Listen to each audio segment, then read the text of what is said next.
Baik, kita lanjutkan lagi. Nah, hari ini kita bahas tentang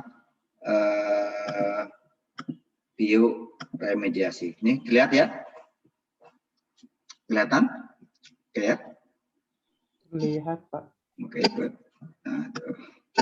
Nah, ini akan kita bahas tadi ada pendahuluan, kemudian teknis pengelolaan remediasi tanah. Ini teknis ini sudah agak detail ya, nanti kebutuhannya apa yang dibutuhkan dalam remediasi ini. Nah, terakhir kita bahas tentang khusus tentang bioremediasi. Ini beberapa rujukan yang bisa Anda nanti googling juga ya, cari-cari ya sumber dari beberapa slide yang ada di sajikan hari ini. Gitu ya.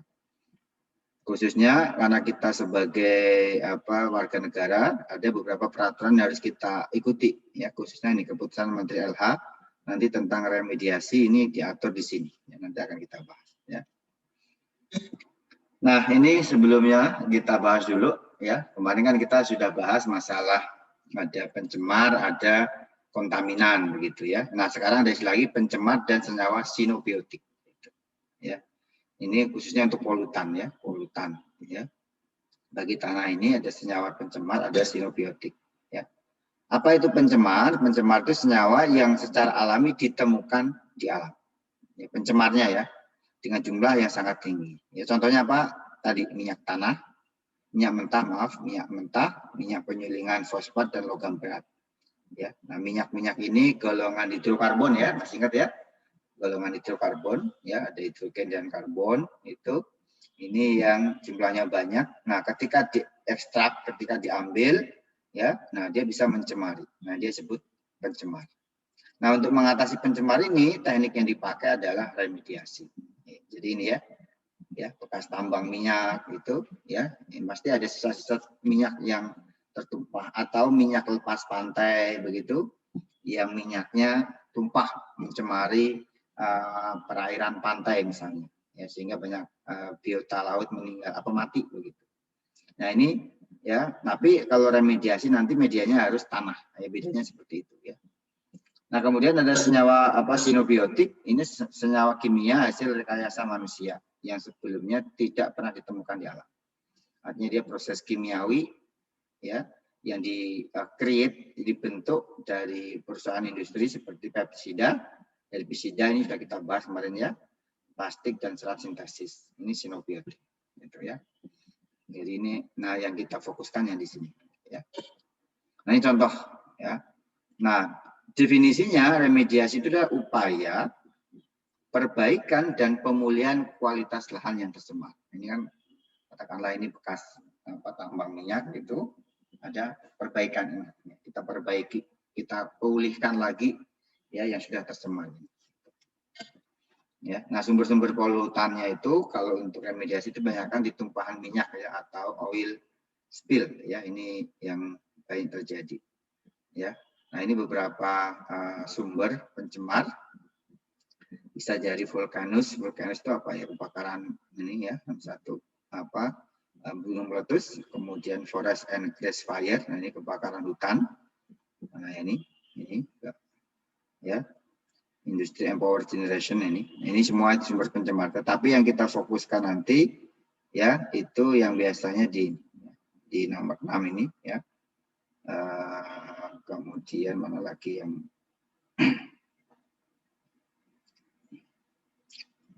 ya, ini shipping accident intensitas ini ya, ini bisa jadi ini berbagai macam ya, ini tumpahan minyak ini, ya yang bisa nanti mencemari laut maupun tanah. Juga contoh ya beberapa aktivitas bagaimana minyak ya, karena minyak dan air itu kan berbeda ya dari masa jenisnya sehingga mereka tidak bisa bercampur. Ya ini contoh bagaimana ya minyak dieksploitasi dengan cara manual, kemudian dia menghasilkan pencemaran tanah dan air tanahnya. Kalau Anda ya tadi saya katakan Blok Cepu ya, di Blok Cepu itu ada sumber-sumber minyak kuno, bukan kuno sumur-sumur tua ya, yang sekarang jadikan tempat wisata. Ya ini seperti ini banyak ya tumpahan-tumpahan seperti ini. ya di daerah zona Blok Cepu Jawa Tengah ya, Jawa Tengah, Jawa Timur dan perbatasan. Nah ini, nah seperti ini nih, ini bagaimana eksploitasi ya ekstraksi dari minyak bumi ya, dengan berbagai macam teknologinya sehingga ya meskipun ya namanya diambil ya pasti akan ada yang jatuh ya, yang mencemari tanah. Nah, untuk strategi pengolahan ini adalah bagaimana kita mengelola atau mengolah tanah-tanah yang sudah tercemar. Ada 3 kegiatan atau 3 strategi umumnya yang bisa kita terapkan. Yang pertama itu strategi untuk mengendalikan atau mengontrol sumber pencemar. Ya, mengontrol sumber pencemar. Nah, bagaimana caranya? Yang pertama dengan pemindahan limbah ke tempat pembuangan limbah yang aman. Ya, diambil. Ya, ini namanya ex situ ya. Nanti ada in situ, ada ex situ. Kemudian membuat konstruksi pewadahan. Nah, containment ya dibikin wadah khusus seperti dinding pemisah ya, cut off wall ya. Jadi kita pisahkan. Kemudian dilakukan isolasi secara hidrolis ya, hidrolis. Ya, jadi diambil di tempat wadah tertentu diisolasi. Ini adalah bagaimana mengontrol sumber pencemar. Nah, yang berikutnya, ada yang izin Mas ini. Nah, berikutnya ada mengolah tanah dan yang tercemar ya, mengolah tanah yang tercemar ya. Nah, untuk mengolah tanah yang tercemar ini ada beberapa teknik. Yang pertama teknik pemompaan dan pengolahan ya, pump and treat system. Jadi pompa ditarik dibuang gitu ya. Nah, kemudian ada teknik soil venting ya, teknik air sparging. Ini nanti setelah detail nanti kita bahas di slide akhir-akhir ya, ada penjelasan tentang soil venting, air sparging. Meskipun ini sebenarnya bagian dari remediasi. Ya. Kemudian ada teknik bioremediasi. Ya.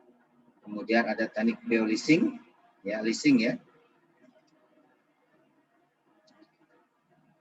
Pencucian, ya, bioleasing itu dicuci ya untuk menyisihkan logam. Ya. Kalau venting itu kan fan itu kan udara, sirkulasi udara. Berarti ya ini diambil dengan memanfaatkan sirkulasi udara begitu. Sparking juga sama, ini mirip-mirip, cuma nanti ada sedikit perbedaannya. Ya.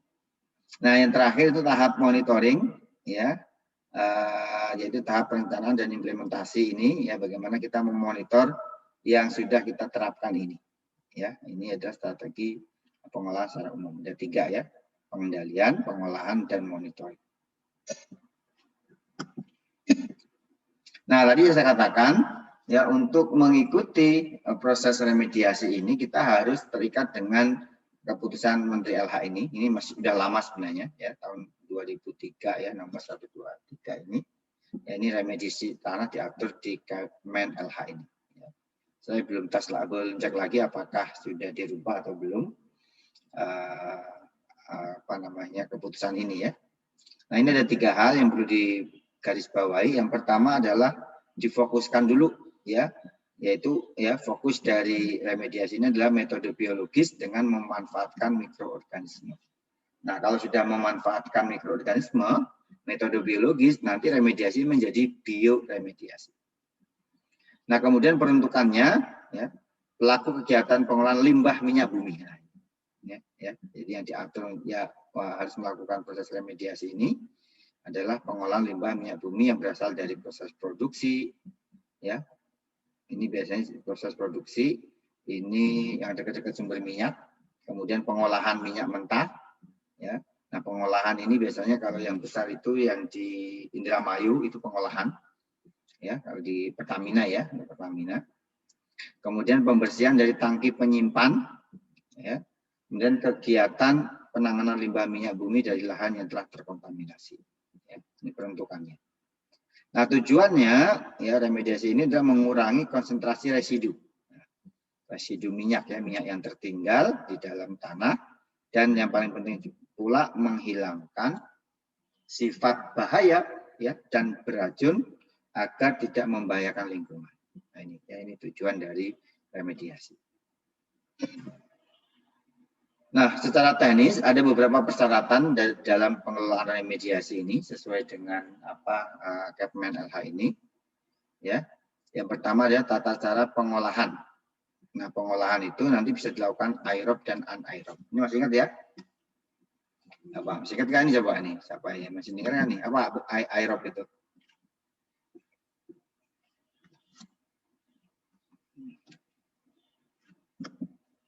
Ayo, siapa yang tahu menjawab nih? Menjawab. Aerob itu apa aerob?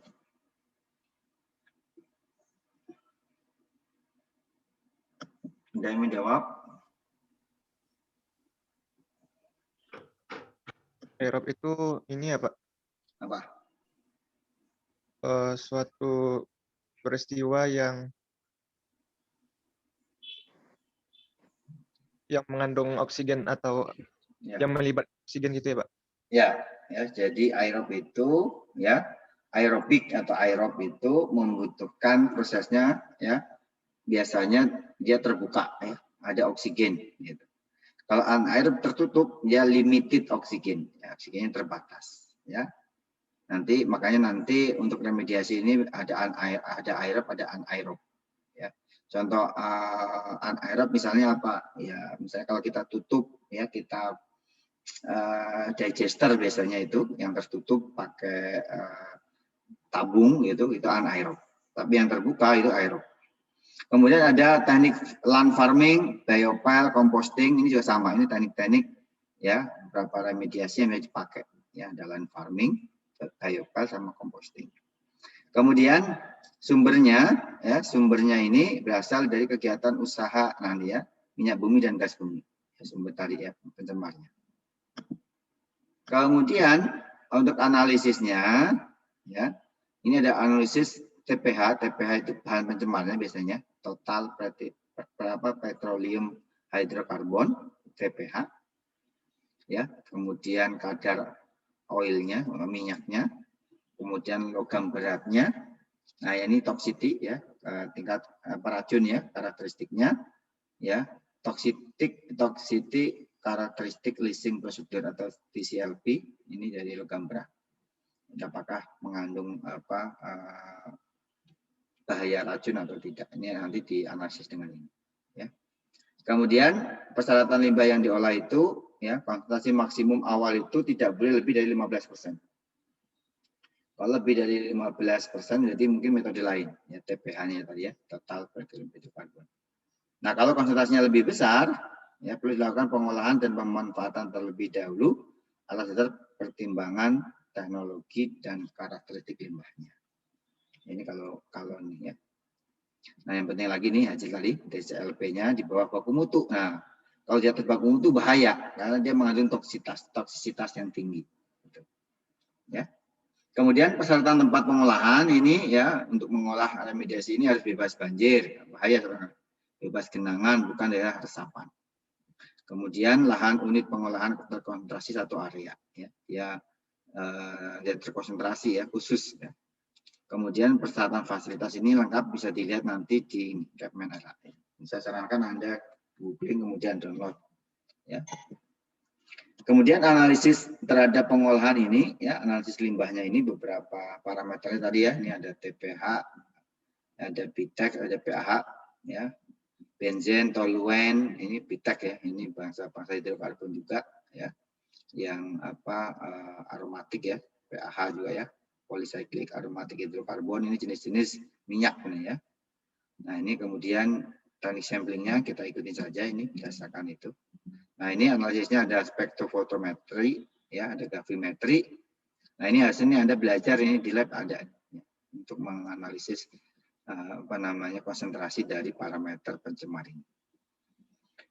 Kemudian kalau analisis tanah dan lindi, ya lindi tahu ya lindi ya air bekas itu ya yang tercemar ya dari sampah dari apa ya dari ini juga nih yang mengalir di bawah itu ya itu lindi. Nah pada kondisi air tanah dalam ya kalau kedalaman lebih dari 50 meter maka sampel tanah yang dianalisis melalui konsentrasi TPH dengan pengambilan kedalaman 2 meter. Ini ya. Dan ini dilakukan 1 bulan sekali frekuensinya.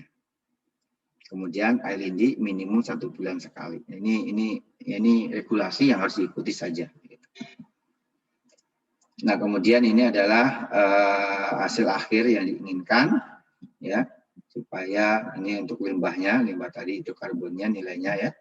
Kemudian TCLP-nya ini bahan-bahan yang tadi yang logam berat yang mengandung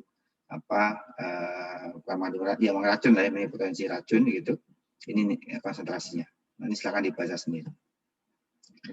Kemudian penanganannya ini juga sama. Ini sebenarnya semua ada di Kepmen tadi ya. Nanti silahkan dibaca. Nah, kita masuk ke teknik bioremediasi sekarang. Fokus di bioremediasi. Ya, kalau remediasi perbaikan tanah secara umum, kalau bioremediasi lebih khusus lagi. Yaitu proses ya alami sebenarnya dengan cara dia mendegradasi kontaminan ya atau pencemar. Ya, dalam hal ini adalah tadi ya, contohnya itu karbon ya, PAH, TPH begitu. Nah, dengan memanfaatkan aktivitas mikroorganisme. Jadi mikroorganisme ini nanti akan mendegradasi kontaminan atau pencemarnya.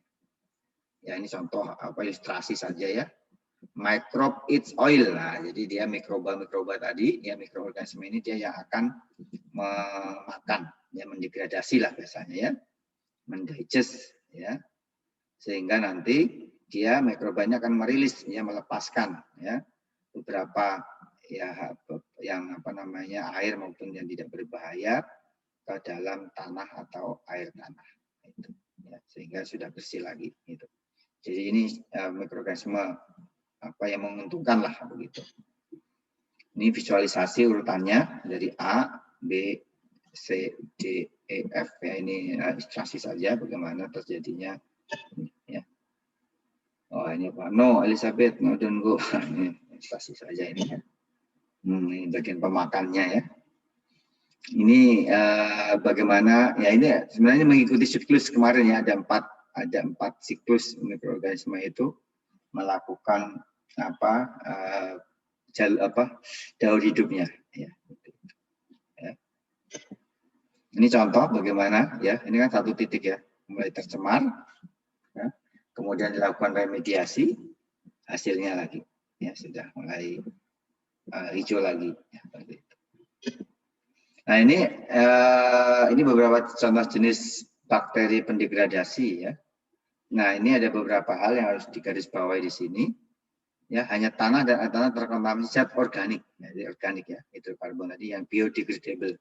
Biodegradable itu artinya dapat didegradasi oleh mikroorganisme. Nah, contoh ini ada Pseudomonas, Bacillus, ya, Mycobacterium. Saya kira sudah ada di slide-slide kemarin ya. Kemudian ada juga jenis fungi, jamur, pendegradasi ya, Aspergillus niger, Ngamela elegans ya, dan seterusnya ini. Nanti ini contoh-contoh data pendegradasi. Kemudian ada alga ya, Cyanobacteria dan alga juga ini pendegradasi ya, Oscalatori, Nostoc ya, Anabaina ya, dan seterusnya ini. Silakan dibaca ini contoh-contoh bakteri pendegradasi ya, dari mikroorganisme ya, alga, jamur dan seterusnya. Nah, ini apa ini?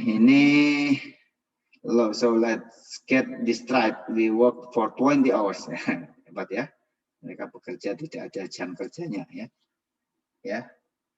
No pay ya, and for no pay ya, in this condition. Jadi ya itulah ya, kita sangat bergantung pada mikroorganisme ini untuk mendegradasi bahan pencemar. Ini juga visualisasi secara mikroskopis senyawa-senyawa organik ya. Oil rocks ini yang tanah minyak ya, yang tertumpah dalam batuan. Nah, kemudian untuk mendegradasi nanti kita butuh nutrien ya, fertilizer, nitrogen, fosfor ini nutrien untuk mikroorganisme tadi ya. Kita butuh udara berarti O2 berarti aerob gitu ya. Ya, kemudian ya dengan makanan dan oksigen ini dia akan berkembang ya, dengan jumlah yang banyak, aktivitasnya banyak ya, untuk mendegradasi atau mengkonsumsi minyak. Sehingga apa? Sehingga batunya menjadi bersih lagi. Ya, jadi bersih lagi setelah tadi ya minyaknya dimakan lah begitu ya. Nah, bagaimana proses biodegradasi ini bisa sukses, bisa lancar? Ini ada beberapa faktor yang mempengaruhi. Ya, faktornya apa saja? Setidaknya ada berapa ini? 1, 2, 3, 4, 5, 6, 7, 8, 9 ya. Yang pertama pH.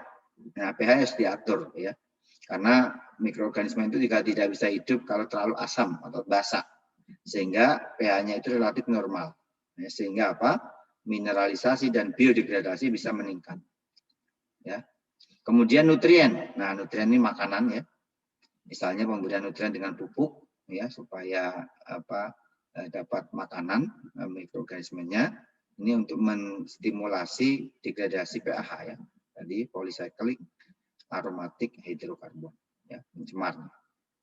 Kemudian selain ini nutrien temperatur ya. Ada temperatur suhu optimum ya, mikroorganisme itu bisa berkembang baik itu di 30 sampai 40 derajat ya dalam proses peningkatan tingkat metabolismenya. Kemudian juga pola komunitas dan komposisi fisik dan kimia dari pH. Ya, ini suhunya yang dibutuhkan. Kemudian kandungan airnya ya ini antara 40 sampai 60 dari kapasitas maksimum air tanah. Ini kandungan airnya.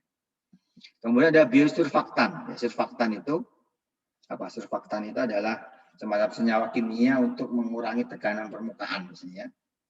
Ya, ini bio. Nah, ini kita pakai bio berarti bahan bio ya. Di BB kan ada itu pusat surfaktan ya. Ya memang dia fokusnya dia ini mengembangkan surfaktan. Ya, ini sebesar 96% dari metabolisme bakteri hidrokarbon memberikan metabolisme kontaminan organik dan mempertahankan kelembapan pile ya. Pile itu tempat yang tadi yang tumpukan tanah yang tercemar. Ini menggunakan biosurfaktan ya untuk mempercepat proses biodegradasi. Kemudian kandungan oksigen juga berpengaruh dalam meningkatkan efisiensi dan degradasi mikroba secara alami. Kemudian salinitas ini juga menentukan proses biodegradasi ya. Ya, metabolisme mikroba menurun apabila salinitasnya tinggi. Jadi harus dijaga ya jangan sampai tinggi. Kemudian pressure ya, tekanan ini juga mempengaruhi ya. Mikroba yang akan lebih cepat digunakan pada tekanan tinggi sehingga masa inkubasi akan cepat. Ya. Yang terakhir adalah mekanisme genetik. Ya, ini nanti akan menentukan proses ya, metabolisme pH. Ya, metabolisme pH ditinggi dari kromosom ataupun gen plasmid bond. Nah, jadi artinya apa? Ini genetik dari mikrobanya ya, yang sangat menentukan dari proses pendegradasian pH ini. Ya, ditinjau dari struktur kromosom maupun gen plasmid bond.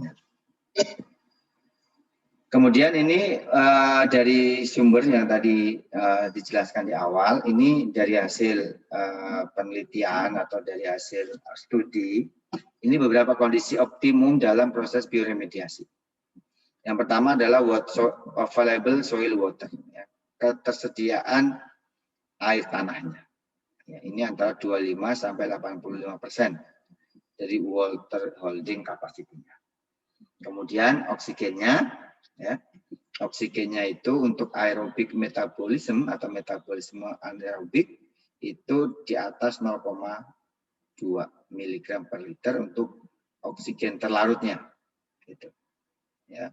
Dan yang udara terisi pori-porinya itu lebih besar dari 10% dari volume. Nah kalau anaerob ini ya ini hanya 1%, kecil ya karena anaerob. Ya. Kemudian redox potensial, hasil redox singkatan tahu redox? Redox masih ingat singkatannya apa coba saya tanya? Ada ingat redox singkatannya apa? Reduksi oksidasi, Pak. Ya, betul ya, dari reduksi dan oksidasi. Ya, potensialnya. Nah, ini nanti ada alat ukurnya. Ya, ini dia mengukur berdasarkan tegangannya. Ya. Kalau di atas 50 mV itu dia aerob, fakultatif ya kondisinya. Tapi anaerobnya fakultatif. Tapi kalau dikurang dari 50 mV itu anaerob kondisinya. Ya, ini untuk mengukur redox potensial. Nah, kemudian makanan ya, atau nutrien ini nanti biasanya ada nih CNP rasio, ya, C karbon, ya, N nitrogen, P fosfor, ya, molar rasio. Nah, yang efisien ini adalah komposisinya adalah 120 banding 10 banding 1. Kemudian pH tadi ya relatif mendekati 7 ya, 5,5 sampai 8,5. Suhunya 15 sampai 45 ini ya. Ini ada tambahan 5 derajat ya, untuk mesopil. Ya. Nah, kalau kita ingin mengkondisikan ini nanti, nah kita sekarang akan bahas lebih detail per parameter. Ya, ada oksigen, ada nutrien, ada kelembapan tanahnya. Nah, ini nanti kita akan cara hitung. Ya, kita menentukan bagaimana menentukan oksigen, nutrien, dan kelembapan tanahnya. Ya. Yang pertama kita bahas kelembapan. Ya, penambahan kelembapan dibutuhkan mencapai ini tadi yang optimal ya 25 sampai 85%. Nah, kelembapan yang ada di zona Vados, Anda tahu zona Vados. Jadi kalau zona Vados, jadi gini, kalau kita belah tanah ini ya, itu nanti ada dua zona ya, zona Vados sama zona saturasi yang banyak airnya ya. Vados itu yang ya airnya di atas ya. Yang ini ya.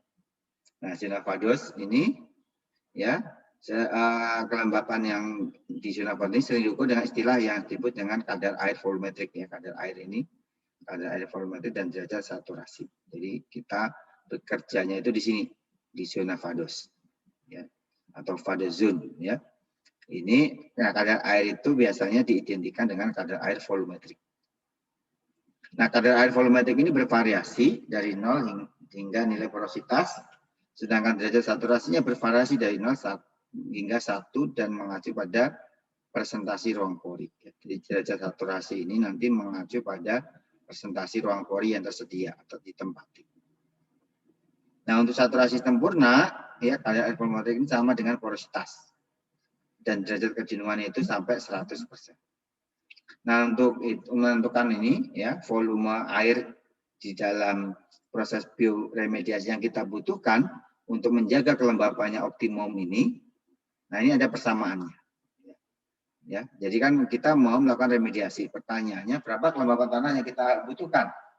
Kita tahu. Nah, untuk mendapatkan kelembapan tanah ini, kira-kira kita butuh air berapa? Nah, itu pertanyaannya. Maka kita harus menentukan volume air. Volume air itu kita bisa hitung menggunakan rumus ini. Ya. Volume tanah ya, dikalikan ya, kelembapan yang diinginkan dikurangi kelembapan awal.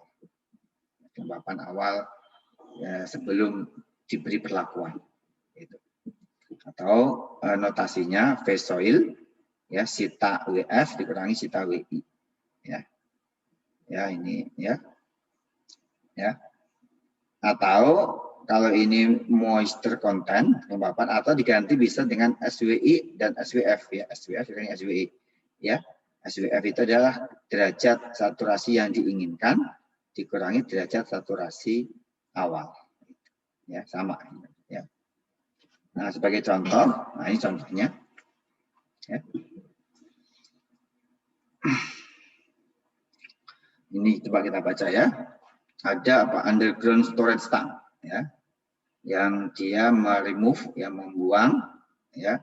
Nah, ternyata dia membuang tanah YD pangkat 3 ini apa bacanya ini? Anda tahu?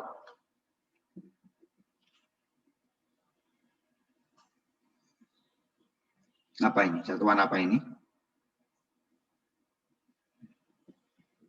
Ayo, ada yang tahu? Yard ya, Pak? Yard cubic ya, cubic ya. Yard cubic ya, satuan ini British ya. Jadi ini volume tanahnya 375 ya. Nah, dia ya ini ada gasolin, berarti dia apa namanya tertumpah minyak begitu. Nah, bioremediasi using static stockpile, jadi dia akan dilakukan proses bioremediasi dengan stockpile ini ya. Nah, pertanyaannya berapa air yang dibutuhkan? Ya, kita butuhkan untuk mengairi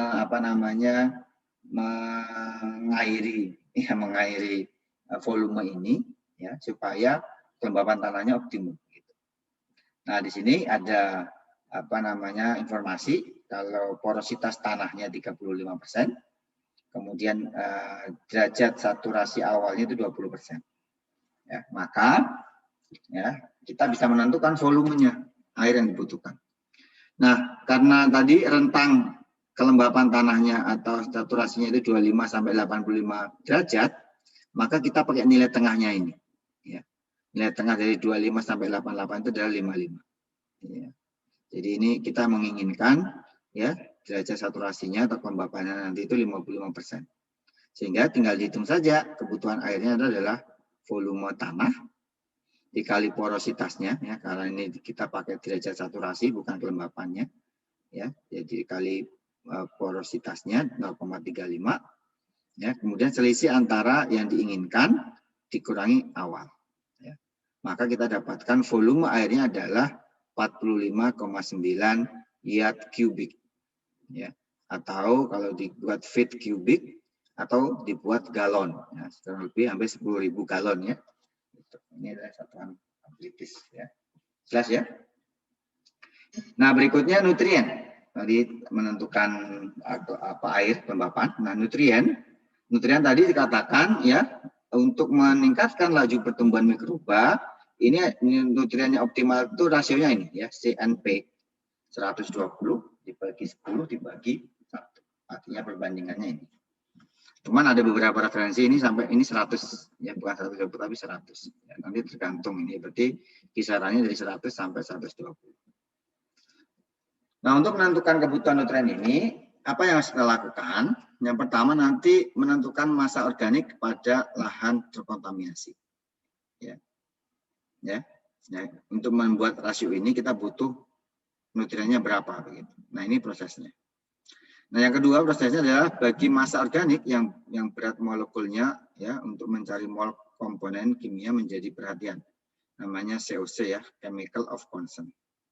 Nah, chemical of concern ini dikalikan ya dari langkah 2 ini dengan jumlah C. Jumlah C karbonnya. Kemudian baru kita menentukan mol nitrogen dalam senyawa nitrogen ya, dan mol fosfor dalam senyawa fosfor. Ya, fosfor kan nanti ada contohnya ya. Nah, rasionya itu yang optimal, misalnya 120 banding 10 banding 1. Maka mol nitrogen itu adalah mol karbon yang ada ya dikalikan 10 banding 120 kalau kita pakai 120. Atau kalau fosfor ya jumlah mol karbon dikalikan 1 banding 120. Ya. Baru nanti ditentukan jumlah kebutuhannya. Nah, untuk menentukan ini kita harus tahu ini informasi COC tadi ya.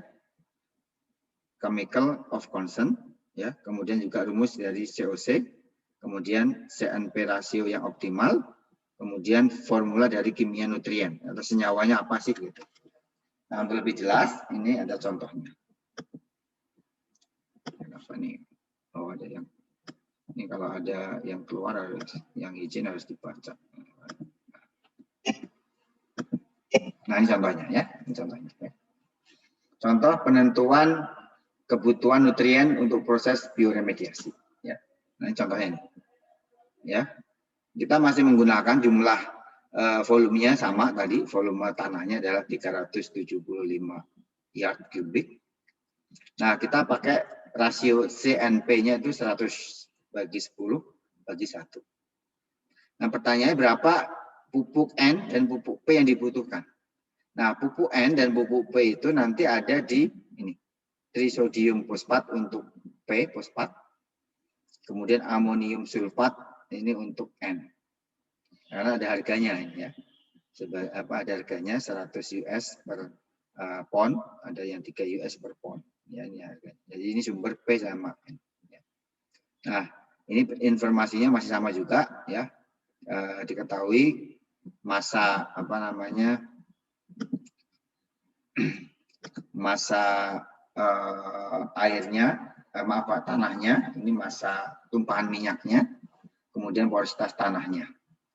Nah, gasolinnya yang menumpai ini katakanlah nih C7H16. Jenis hidrokarbonnya adalah T7H16. Apa namanya nggak tahu ya. Nah, yang kita tentukan nanti ada berapa trisodium fosfat dan amonium sulfat yang dibutuhkan. Ya, itu pertanyaan. Ya. Nah, untuk menjawab ini yang harus kita lakukan, yang pertama kita menentukan mol, ya, jumlah mol dari gasolin, ya, dari pencemar ini ya. Ya, yang pertama kita hitung massa berat molekulnya ya, mass of weight, ya, molekul weight, ya, MW. Ini 7 kali 12 dari mana? Ini ya, 12 itu C karbon, berat molekul karbon dikali 7, kemudian 1 itu berat molekul dari H kali 16. Ya, jadi ada 100 ya berat molekul dari C7H16.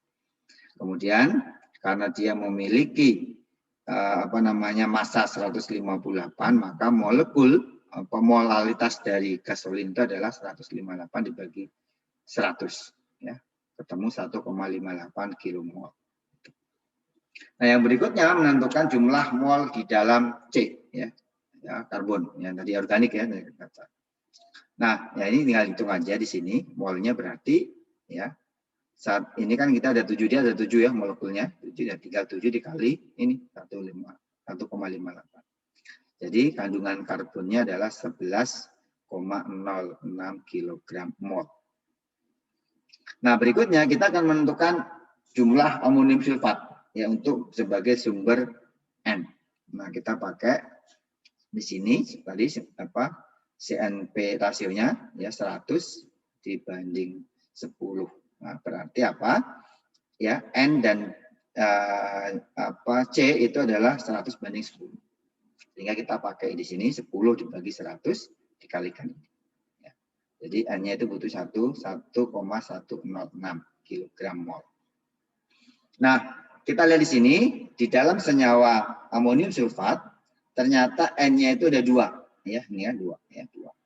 Maka ini dibagi lagi 2 ya. Jadi satu senyawa N-nya itu 0,055 kg mol. Ya. Nah, ini untuk N-nya ya kawan ya. Nah,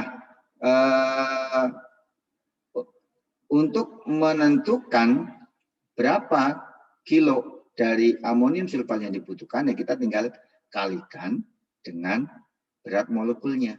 Nah, jadi 0,553 tadi, ya ini dikali berat molekulnya semuanya untuk senyawa amonium sulfat ini, ya maka ketemu yang kita butuhkan adalah 73 kg. 73 kg itu ya equal dengan 161 pound. Nah, karena harga 1 poundnya itu $3, maka tinggal dikali 3 dikalikan 161 ketemu $483. Ini untuk kebutuhan amonium sulfat. Nah, cara yang sama jadi pakai untuk menentukan trisodium fosfat ya sebagai sumber P. Ya, dengan cara yang sama ya, maka didapatkan kebutuhan ya trisodium fosfat adalah 42 kg atau setara dengan 92,5 pound dengan harga $925 ya. Karena harga poundnya adalah $10. Ya sama ya, ini cara menentukan nutrien untuk bioremediasi. Yang terakhir ini menentukan oksigen nanti ya. Nah, untuk remediasi tanah, oksigen terlibat dalam aktivitas biologis jelas ya. Nah, ini sering disuplai melalui oksigen dari udara. Biasanya ada aeratornya. Ya, nah, untuk aeratornya ya untuk mensuplai ya. Nah, oksigen ini kira-kira 21% dari volume di udara ambien ya. Kita tahu lah komposisi udara ambien ini berapa persentase oksigennya, kurang lebih 21%. Nah, di sisi lain oksigen sangat sedikit yang larut dalam air. Pada suhu 20 derajat Celcius, oksigen terlarut jenuh atau DO jenuh, ya, dissolved oxygen saturated, ya, ini hanya sekitar 9 mg per liter. Contoh sederhananya, ya, untuk contoh skema sederhana untuk mendemonstrasikan kebutuhan oksigen. Ya. Jadi gini, C tadi ya, CO2, C plus O2 jadi CO2 begitu ya. Molnya ini 1 banding 1, karena 1 nih, 1 ya. Nah, ini berat molekulnya ini 12. 16 kali 2 32 ya, ini berarti ini 44 ya. 1 mol C membutuhkan 1 mol O2 tadi ya. Ya, 12 gram C membutuhkan 32 gram CO2 ya, dengan sehingga rasionya antara O2 dan C ini adalah 2,67. Nah, kalau kita punya ini, ya ini ada proses itunya ya. Ini benzen ya, ya. Ini C6H6 ditambah prosesnya, nah kita 7,5 ya mol CO2, nanti akan menjadi 6 CO2 plus 3 H2O, ini hasil akhirnya. Nah, sehingga kita bisa tahu berapa masanya ya. Ya. Dengan cara yang sama ini kita bisa tahu masanya. Ya. Jadi benzen ini kita hitung beratnya adalah apa namanya ini 78 gram nanti ya. Nah, ini sampai ya, mau gram, mau kilo, mau pon, ini rasionya ya. Kemudian O2-nya 240. Kemudian nanti akan menjadi 264 CO2 dan 54 H2O. Ya, sehingga di sini 78 gram benzen membutuhkan 240 gram O2, sehingga rasionya itu adalah 3,07. Ini artinya dia lebih kecil dari rasio yang ini untuk ikatan zat tunggal. Nah, menggunakan benzen sebagai basis, ini setiap gram hidrokarbon membutuhkan 3 gram. Nah, ini maksudnya ini ya, rasio tadi ya, untuk degradasi aerobik. Ya. Nah, jumlah oksigen yang lebih besar akan dibutuhkan, ya. Nah, dengan menggunakan rasio ini, jumlah oksigen dalam larutan air hanya mendukung biodegradasi COC tadi ya, chemical of concern tadi, dengan konsentrasi 3 mg per liter atau kurang. Nah, ini contohnya, untuk lebih spesifiknya nanti kita lihat di sini. Nah, ini katakanlah ya ada apa yang terkontaminasi gasolin ya, ini di permukaannya itu 5.000 mg per liter ya, di permukaan ya. Kemudian udara ya di permukaan ini relatif stagnan dengan bag density dari tanah itu 1,8 gram per cm3 ya. Kemudian derajat saturasinya itu 30% dari tanah tadi, dan tanah ini memiliki porositas 40%. Nah, pertanyaannya ya demonstrasikan oksigen di dalam pori-pori void ya, lubang-lubang tanah ya, yang sebenarnya tidak cukup begitu. Nah, bagaimana mencukupinya ya untuk proses degradasi ini secara sempurna. Nah, maka kita akan hitung urutannya seperti ini ya. Yang pertama tadi ya diketahui ya, kita menghitung TPH dari di dalam tanahnya tadi ya.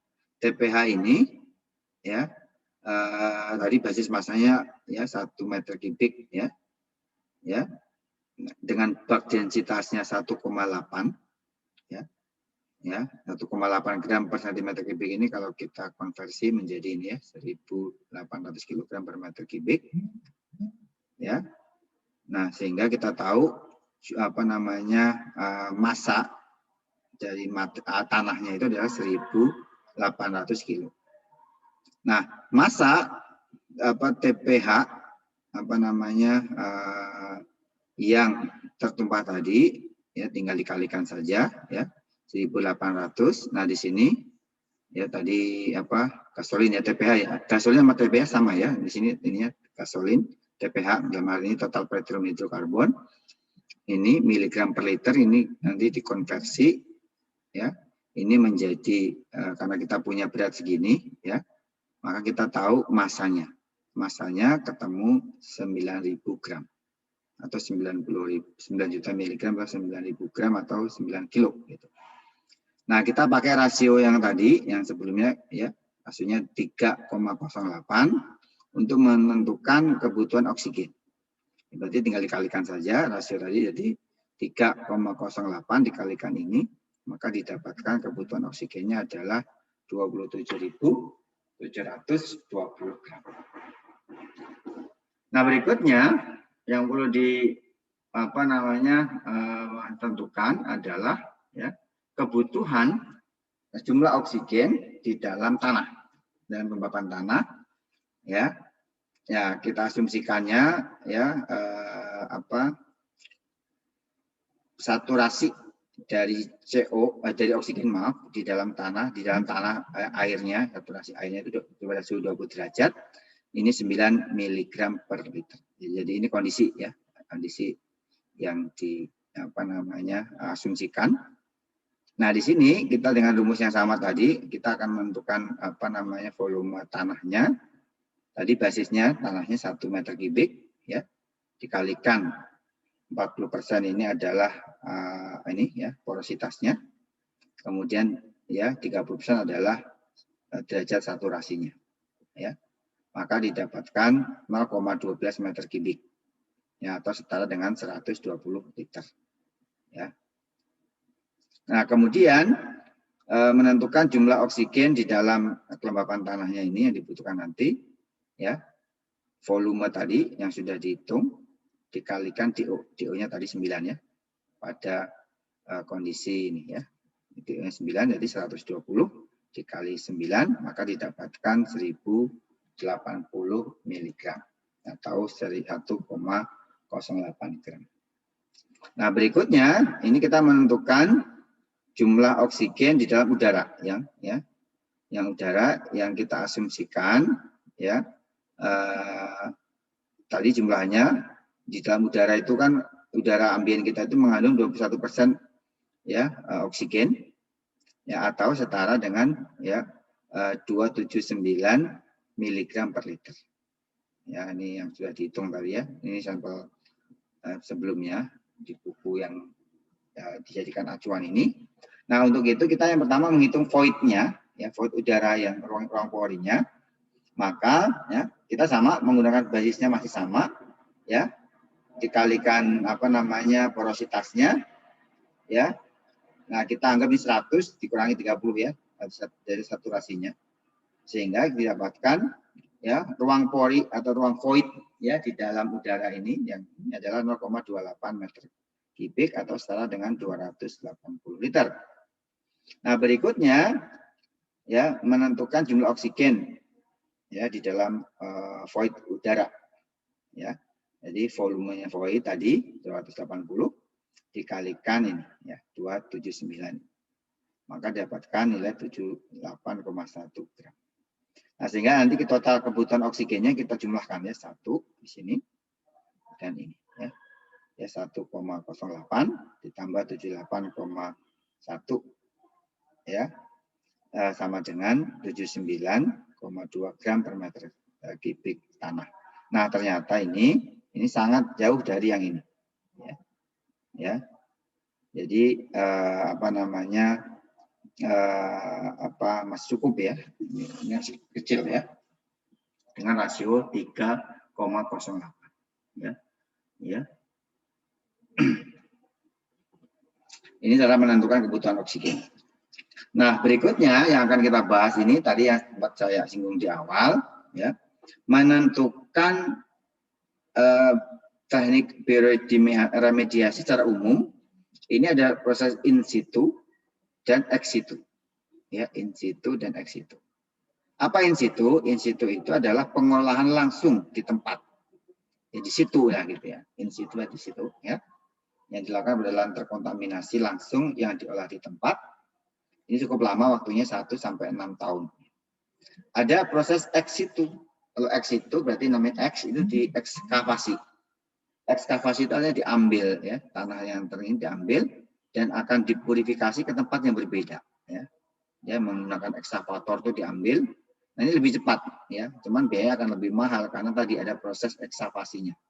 Ekskavasi ini ya, prosesnya ini pengolahan dengan ex situ ini hanya 1 sampai 7 bulan.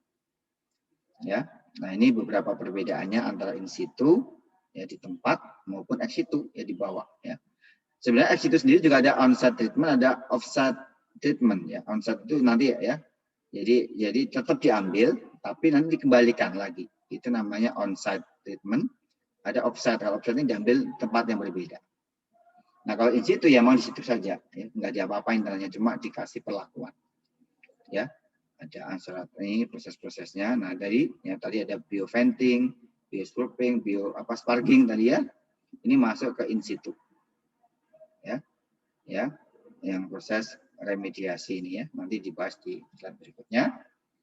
Nah ini kalau yang ex situ ada land farming, bioreaktor, ya treatment in pits ini, ya ini adalah proses ex situ.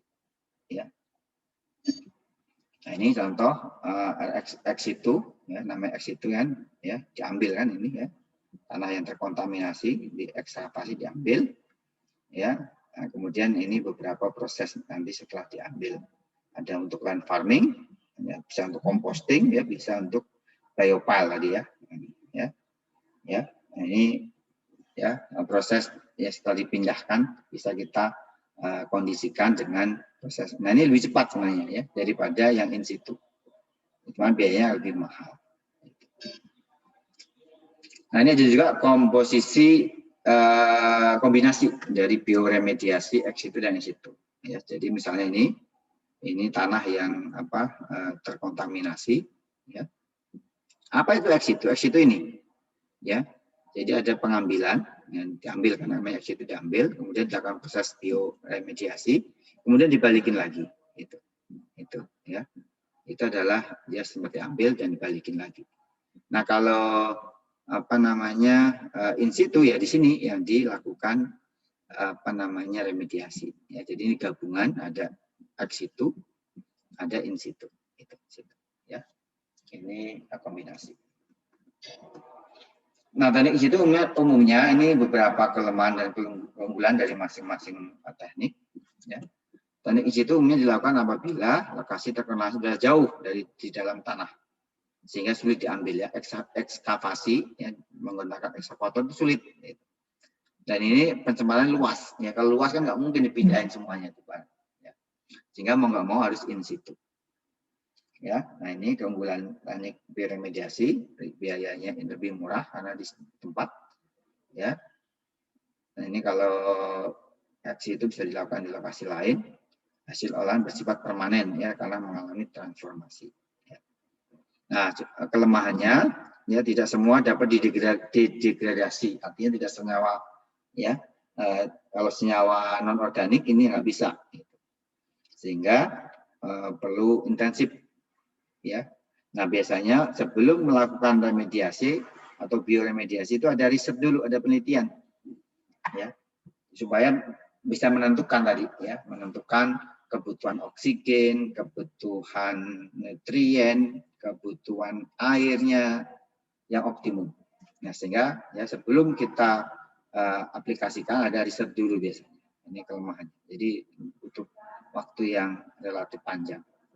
Kemudian adanya bahaya dan potensi bahaya yang harus diwaspadai. Ya, ini ya toksisitas dari pencemarnya. Kemudian perlu monitoring. Nah nanti kalau Anda melakukan proses remediasi itu atau bioremediasi, nanti Anda tuh perlu monitoring.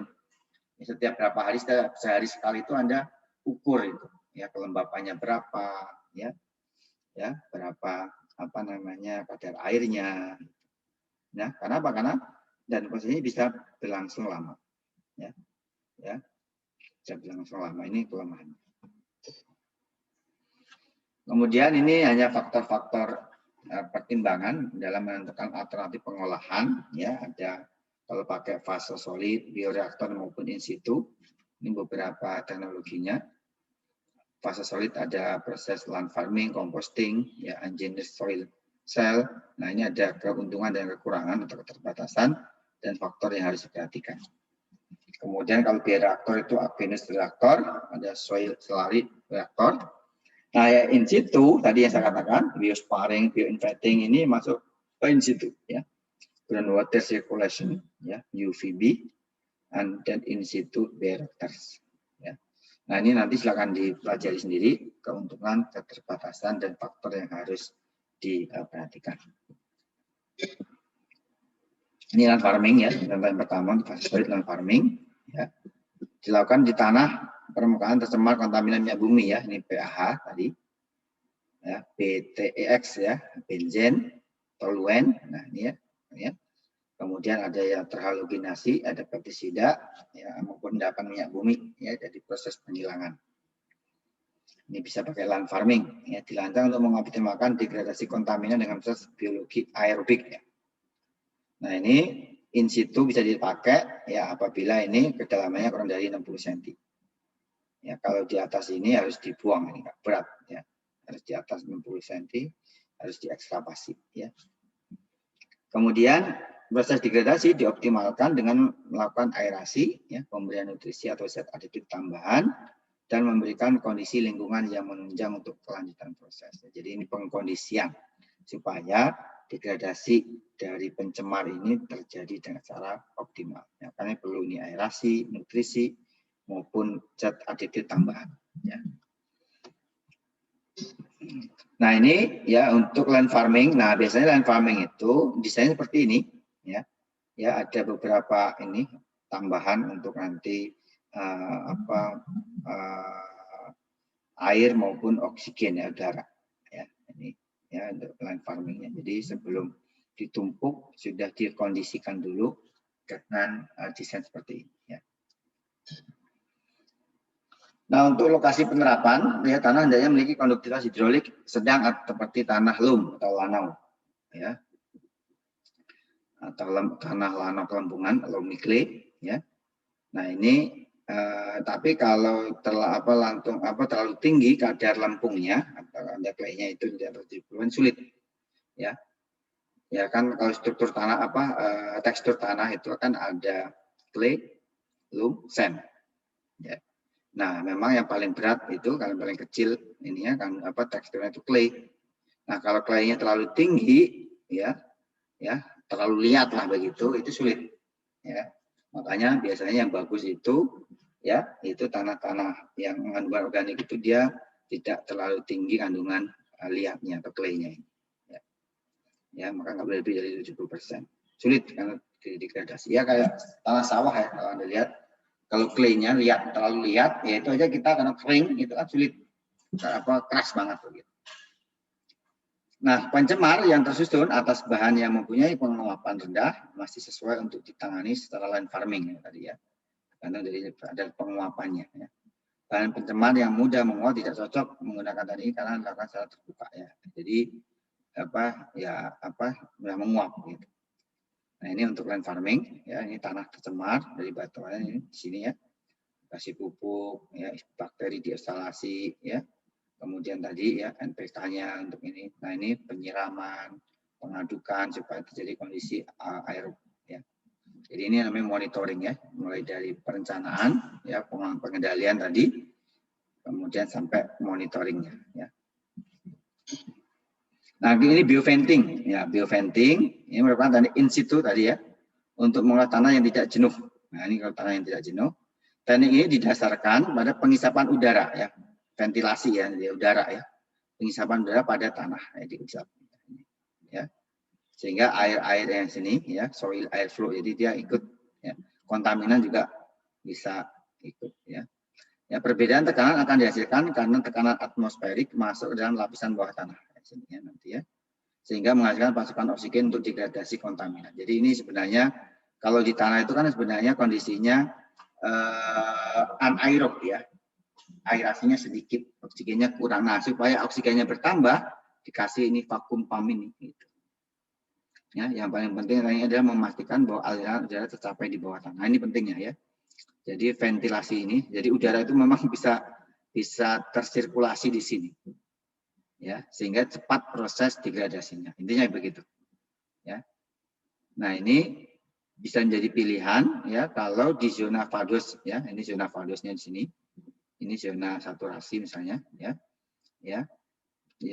Nah kalau di sini masih bisa, ya, termasuk kalau tanah jenisnya volatil, ya. Jadi dia bisa diterapkan hanya di zona fados ini, ya, bukan sampai zona saturasi di sini. Kemudian biosparging, ya. Nah ini diaplikasikan dengan menginjeksikan udara, ini mirip dengan tadi, ya, atmosfer bebas minyak ke dalam lapisan akuifer. Nah kalau ini ke lapisan akuifernya, ya, sampai di bawah sini, ya, atau saturasi, zona saturasi. Ini kan fados, ini saturasi. ya, atau aquifernya. Gitu. Kalau apa namanya bioinventing ini sampai sini aja. Nah kalau biosparging di sini, ya, udara untuk ini. Ya. Ini harus sampai ke aquifer. Udara yang akan diinjeksi akan mengalir ke zona tidak jenuh dengan tekanan yang tidak terlalu tinggi di sini ya, tidak jenuh. Ya. Nah ini lama-lama ini ya akan apa kontaminan volatil yang didegradasi memperkaya air, tanah dan oksigen. Dan ini menjadi pilihan utama apabila kontaminan terletak pada zona jenuh dan kurang volatil. Dan di sini pencemarannya ya, zona jenuh. Ya. Jadi intinya kita memperbanyak oksigen ya udara. Kalau di zona jenuh itu menggunakan biosparging, kalau zona FADOS itu di bioventing. Kemudian kompos, nah, saya kira ini kompos juga hanya sudah belajar ya kompos ya. Ini hampir sama dengan rain farming ya. Ini pengomposan ya, komposten ya. Ada sistemnya macam-macam, kompos itu ada sistem windrow. Nanti silahkan dibaca lagi. Ada sistem static pile ya. Yang terakhir adalah sistem biopile. Ya, sistem tabung, in vessel system. Ya, jadi ada 3 sistem ya. Yang static pile termasuk biopile ya. Yang pertama windrow, static pile atau biopile, dan terakhir adalah dalam tabung atau in vessel system. Nah, masing-masing nanti silakan dibaca sendiri. Saya kira ini bisa dipelajari ya. Mana teknik kompos yang optimum, tentu dari 3 metode ini ada perbedaannya, ada keuntungan dan kekurangannya. Nanti silakan dibaca ya sendiri. Saya kira itu yang bisa saya sampaikan hari ini. Saya kira ini materi terakhir kalau nggak salah. Nanti dibaca sendiri yang ini ya. Ya, selesai ya. Ini jam 9 saya ngisi lagi ini webinar nih. Ya, habis ini ada pertanyaan?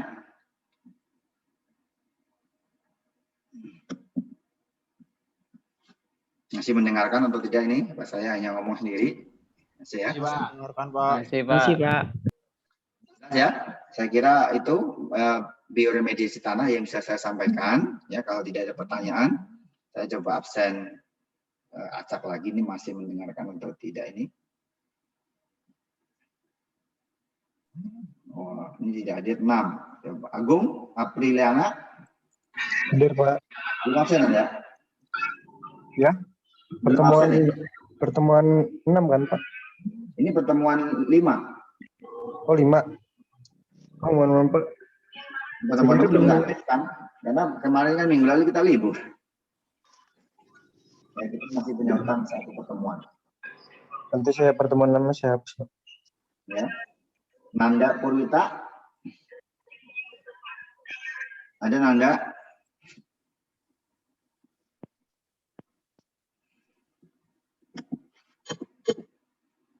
Nanda ini ada orangnya, Nanda Purwita. Halo. Jadi udah. Aliza. Aliza. Tadi ini Aliza nih. Ini Aliza. Ini Nanda dan Aliza belum absen. Atau memang nggak ada orangnya ini ya?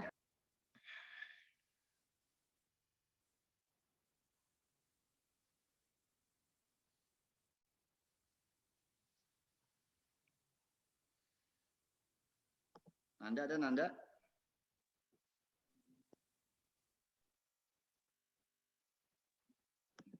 Saya sempat putus juga tadi. Hostnya ini jadi Dina nih. Dina Adawiyah jadi host. Dina jadi host ya. Nanti saya sempat putus. Halo, ini ada orangnya nggak nih? Nanda nggak ada Nanda? Ada izin nggak Nanda?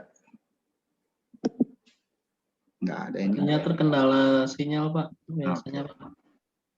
Agung udah ya tadi. Aliza. Ini kalau nggak dinyalakan ya susah.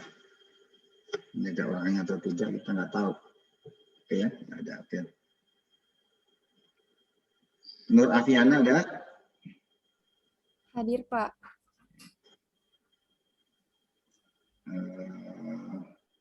Zenia Dwi Putri, Zenia, Hadir, Pak. Fitri Oktaviansa,